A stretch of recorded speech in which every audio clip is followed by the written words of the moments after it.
Hello, I'm doing something new where I read from a nonfiction work and fiction work every day. I want to put as many lessons up as I can. I want to provide as much material as I can, as we know that the terrible school system has been wrecked. And so I'm going to do fiction and nonfiction. And this is my first fictional work in this new setting or format. This is Always Outnumbered, Always Outgunned, Walter Mosley. I love Walter Mosley. I'll probably do more works by Walter Mosley. He's one of the guys, and I like to listen to him talk. And if you ever catch him on anything like C-SPAN or something like that, where he's speaking for an hour or more, you gotta listen to him. You gotta hear. Influenced some of my fictional writing too. So even at this age, and I'm almost 50. So what what you doing there, boy? It was 6 a.m. Socrates Fortlow had come out to the alley to see what was wrong with Billy.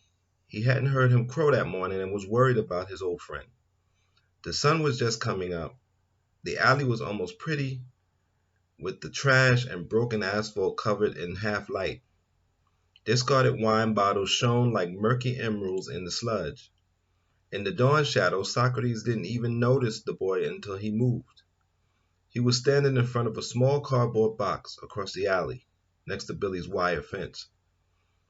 "What business is it to you, old man?" the boy answered. He couldn't have been more than 12, but he had that hard convict stare. Socrates knew convicts, knew them inside and out. "I asked you a question, boy. Ain't your mama told you to be civil?" "Shit." The boy turned away, ready to leave.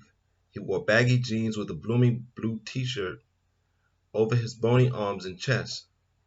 His hair was cut close to the scalp. The boy bent to pick up the box. "What they call you?" Socrates asked, his skinny butt stuck up in the air.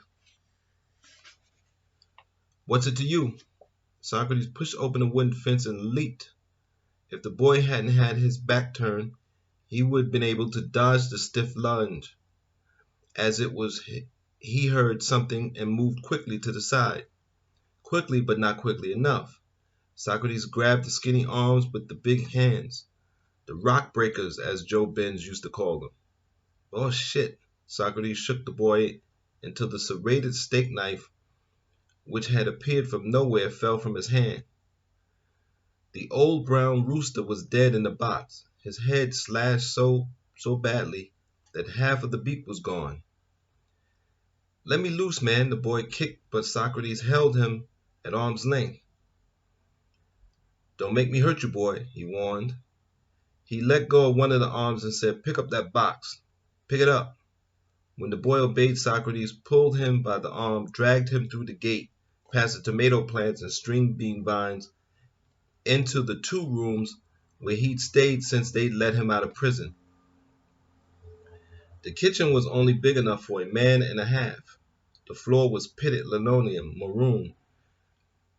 Where it had kept his color gray, where it had worn through, there was a card table for dining and a fold-up plastic chair for a seat. There was a sink with a hot plate on the drain board and shelves that were once cabinets before the doors were torn off. The light fixtures above the sink had a 60-watt bulb burning in it. The room smelled of coffee. A newspaper was spread across the table. Socrates shoved the boy into the chair, not gently. "Sit on." There was a mass of webbing next to the weak light bulb. A red spider picked its way slowly through the strands.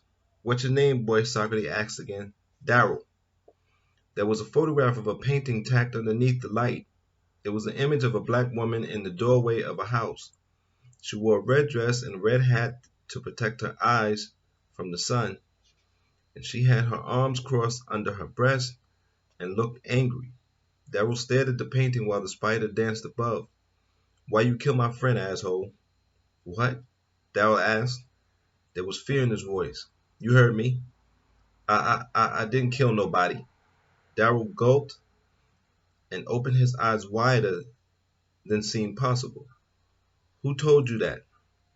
When Socrates didn't say anything, Darrell jumped up to run, but the man socked him in the chest, knocking the wind out of him, pushing him back down in the chair. Socrates squatted down and scooped the rooster up out of the box. He held the limp old bird up in front of Darrell's face. Why you kill Billy, boy? That's a bird, Darrell pointed. There was a relief mixed with panic in his eyes. That's my friend. You crazy old man, that's a bird. Bird can't be nobody's friend. Darrell's words were still wild. Socrates knew the guilty look on his face. He wondered at the boy and at the rooster that had gotten him out of his bed every day for the past 8 years. A rage went through him and he crushed the rooster's neck in his fist. You crazy, Darrell said. A large truck made its way down the alley just then. The heavy vibrations went through the small kitchen, making plates and tinware rattle loudly. Socrates shoved the corpse into the boy's lap. Get over there to that sink and pluck it. Shit. You don't have to do it. You better believe I ain't. But I will kick holy shit out of you if you don't. Pluck what? What you mean, pluck it? I mean, go over that sink and pull out the feathers.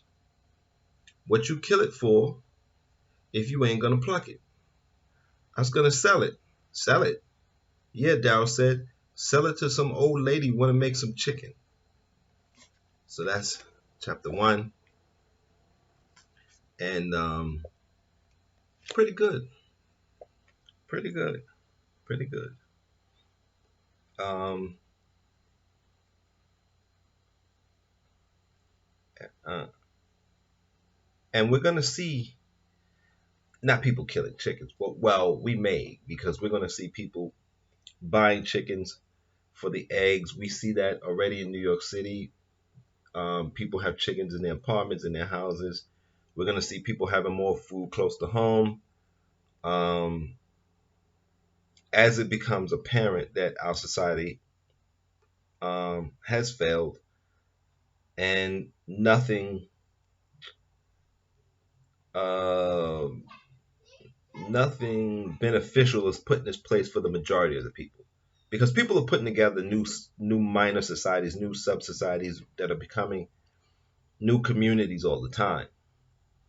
Um, and but a lot of us are left out, and so you'll see things like this: chickens, people living in apartments, people squatting, and people doing things like this, and people selling everything they can. So that's why I wanted to start with always outnumbered, always outgunned. Until next time, take care. Thank you for supporting me.